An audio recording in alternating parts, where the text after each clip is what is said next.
Welcome, everyone, to episode 8 of Talk Exchange. Today's guest is Enrique Grace of the North Central Charleston Exchange Club. And this guy has such an amazing story. It's all about paying it forward. Part of his story begins when he lived abroad. He played basketball for the Ohio State University, which obviously is very cool. He started the Charleston Hispanic Association. And so he talks about that. He talks about how he started the Task Force for Human Trafficking, his utilization of Exchange Club resources to just do so much more good within his community. So again, we hope you enjoy episode 8 of Talk Exchange.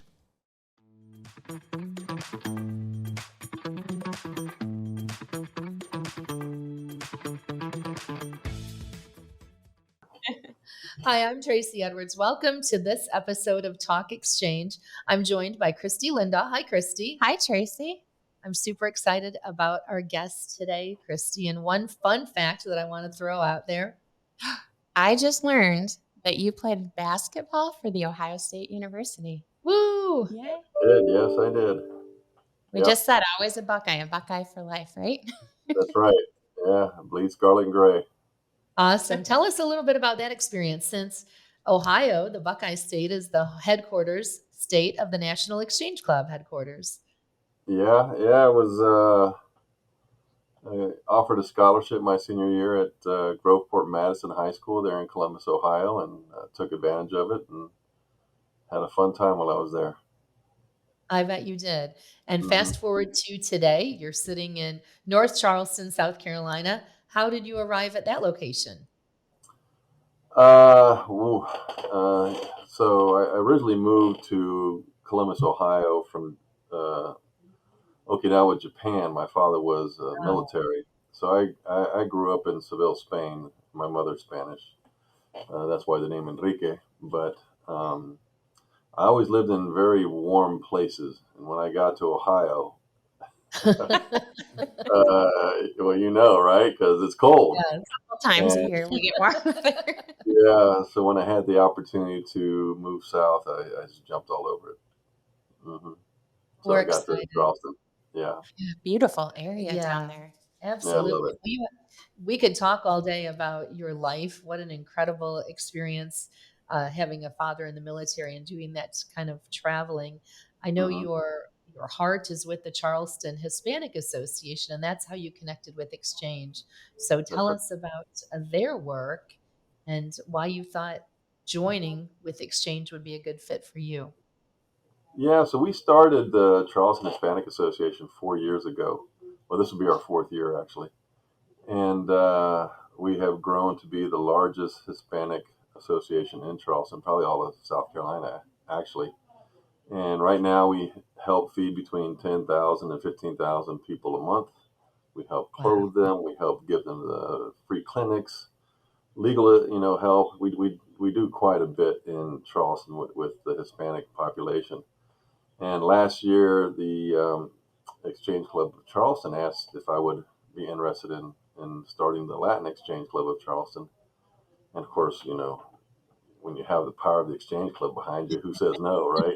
That's right. So it was a great thing to have the support, and it still is a great thing to have the support of the Exchange Club and the Exchange Club of Charleston. I mean, they with all their experience, the 100 and some years, 115 years, I think already of experience, we've learned so much in running what we do now. So it was a beautiful marriage. Well, I'm so glad that you made it full circle with the Hispanic Association in Charleston. So how did that feel like a natural fit with Exchange for you and all of the other people who are charter members? Well, the Exchange Club does a lot of work in the community already, and the pillars that they have kind of align already with ours. So it was an easy transition to unify both of what we do and to start the Latin Exchange Club. And now we have a wealth. I fund the Charleston Hispanic Association by myself, but now we have a wealth of resources with the Exchange Club and a lot of attention. To give you an example, on March 18th, we're bringing 5 to 8 consulates from South America to the Exchange Park and this would be the first time ever in the country where so many consulates from different countries get together to help the people from their country, and that'll be Wow, that's happening March amazing. 18th and 19th. Yeah, and we wouldn't have been able to do that without the Exchange Club. So we've got several amazing events planned that are going to happen and be a lot of fun in the Exchange Club. And without the resources, none of this would happen.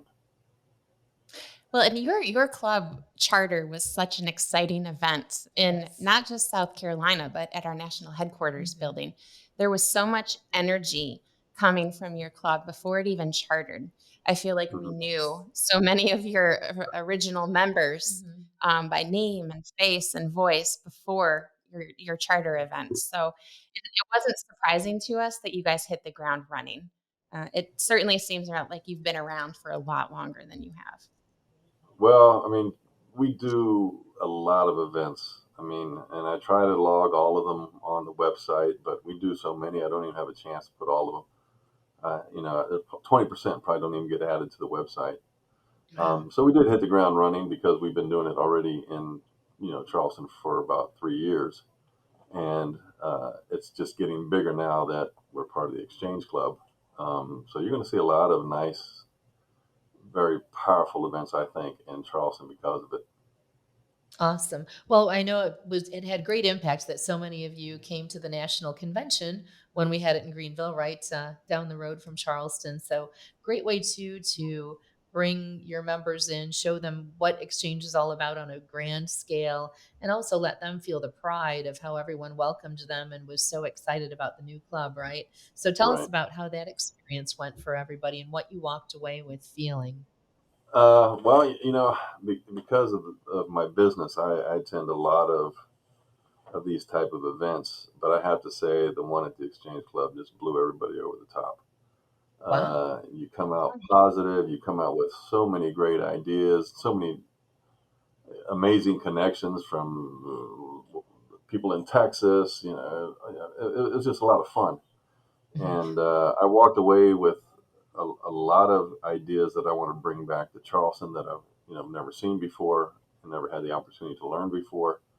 So for me, it was an amazing event, and I can't wait for this year to happen. Awesome. We'll see you in Phoenix. Yeah, you will. You'll see several of us. That wasn't a request.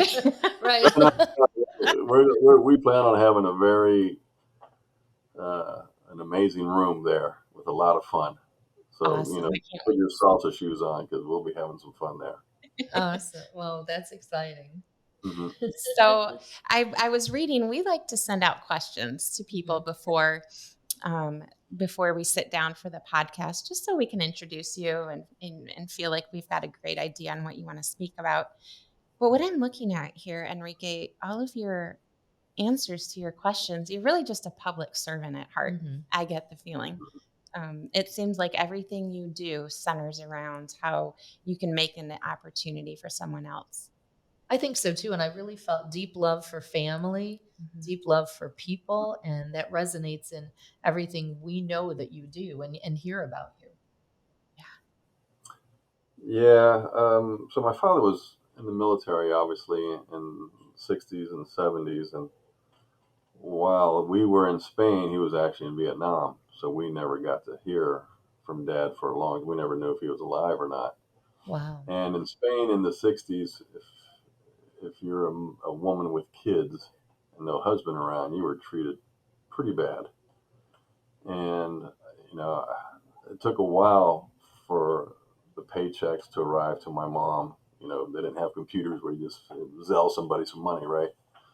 So we lived in government housing. I slept on a concrete floor, had worms every day, hungry every day. And then finally, when the money came, we were able to move into our own place. We shared a house with four other families, I think it was.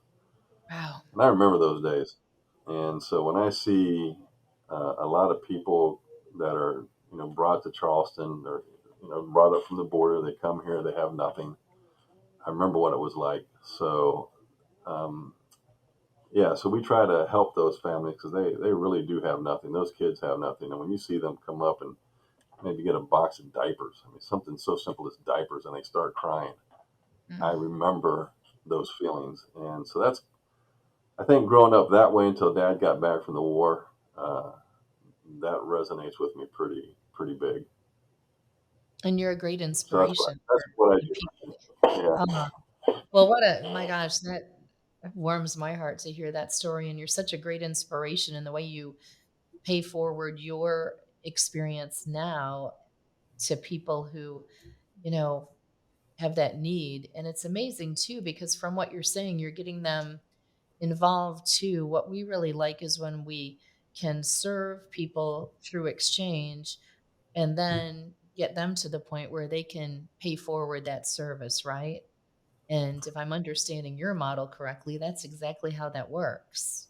Yeah, and what's nice to see that when people they start to volunteer with us. So we have a list of maybe 120 volunteers already, and we started our own chat room on WhatsApp. A lot of Hispanic people use WhatsApp, Mhm.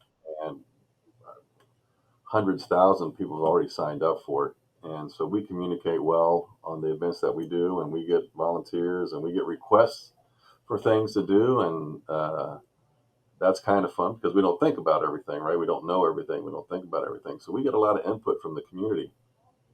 And like you say, it's that full circle.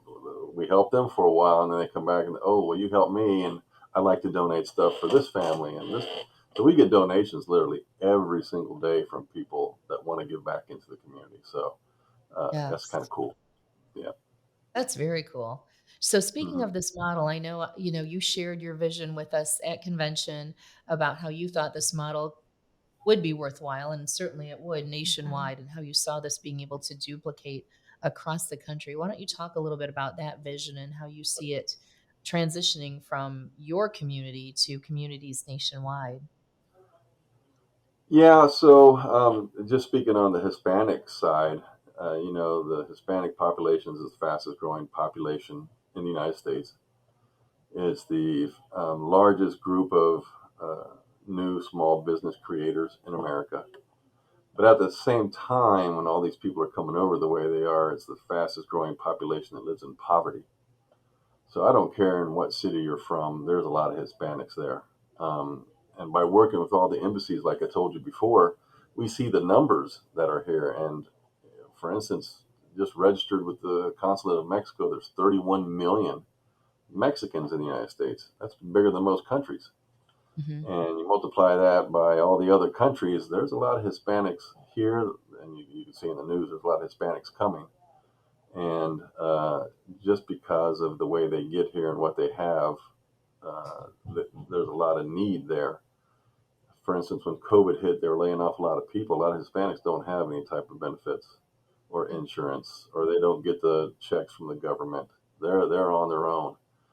So when COVID hit, obviously things spiked, and we started to help feed and clothe a lot of people. And things are getting back to normal as far as COVID, but now you got inflation, and Right. that's wreaking havoc on someone that's making $15 an hour putting up roofs.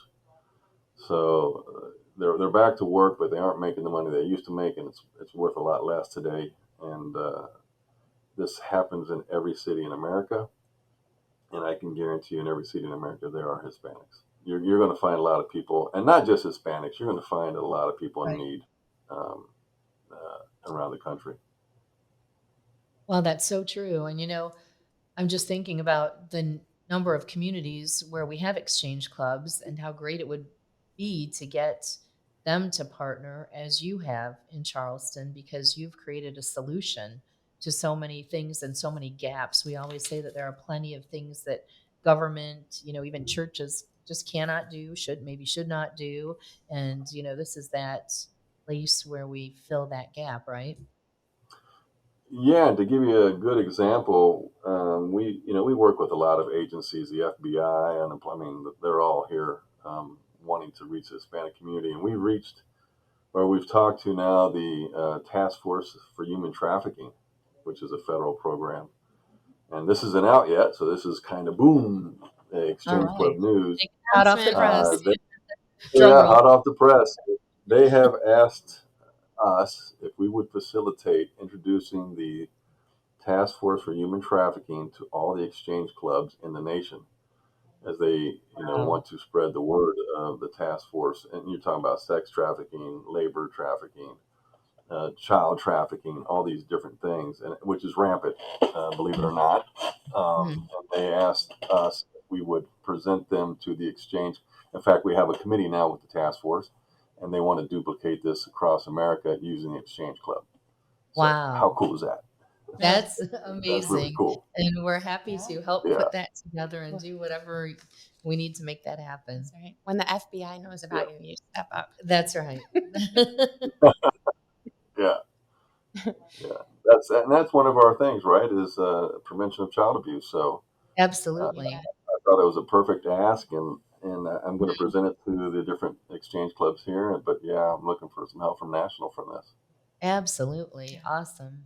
And Hmm. that's another theme that I noticed as I was Yes. reading about you. Just ask. That's right. Yes. You want people to ask about exchange. You want people to ask what services exchange can help provide them. You just want them to ask about how they can be involved.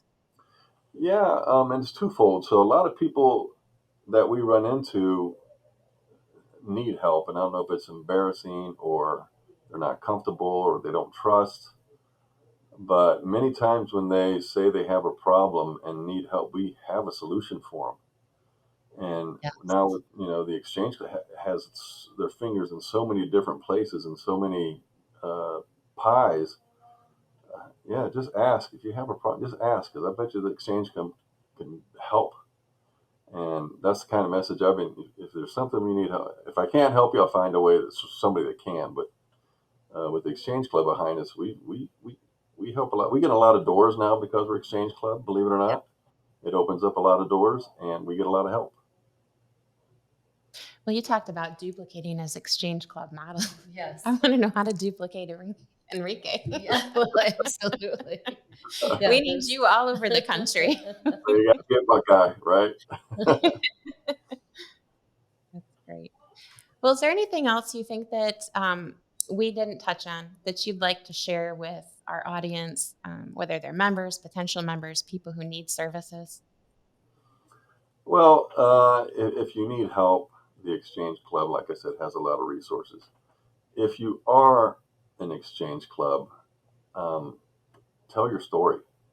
It's not, we're not doing it for self gratification. We're not doing it for the press. We're not doing it to boast ourselves.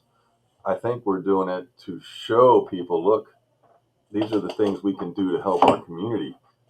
Join Yes. and help us. If you need help, you have a place.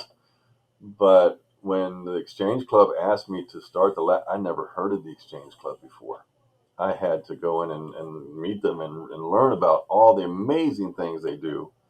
Yeah. It's like, man, that is a shame. Why isn't this getting out to everybody? All the resources, all the help, all the good people. There's a lot of good people in exchange in all the different exchange clubs. I see a lot of exchange clubs posting pictures of nice dinners and white tie, Yes. black tie, and a glass of wine. That does nothing in our community. Nobody relates to that.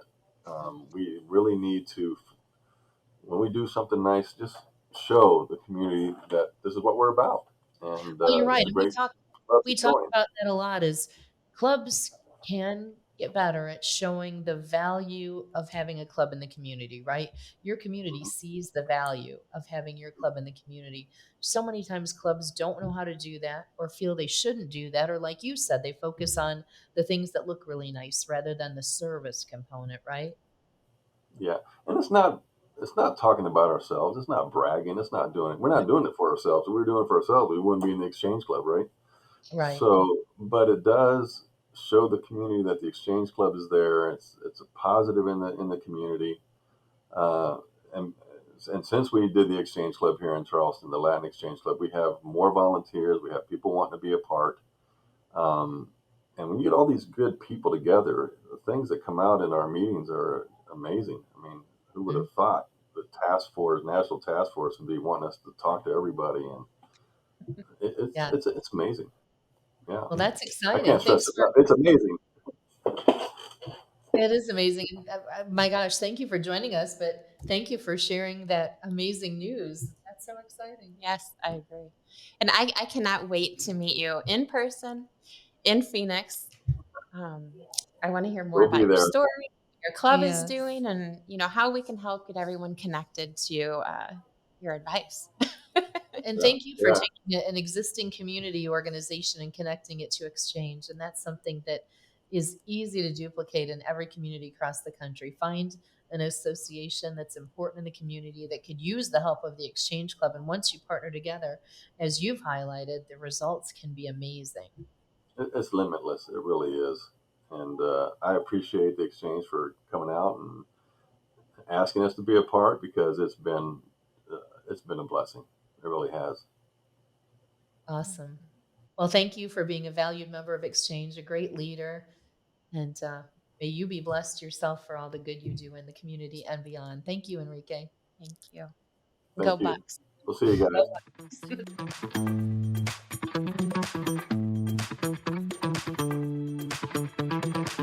Bucks.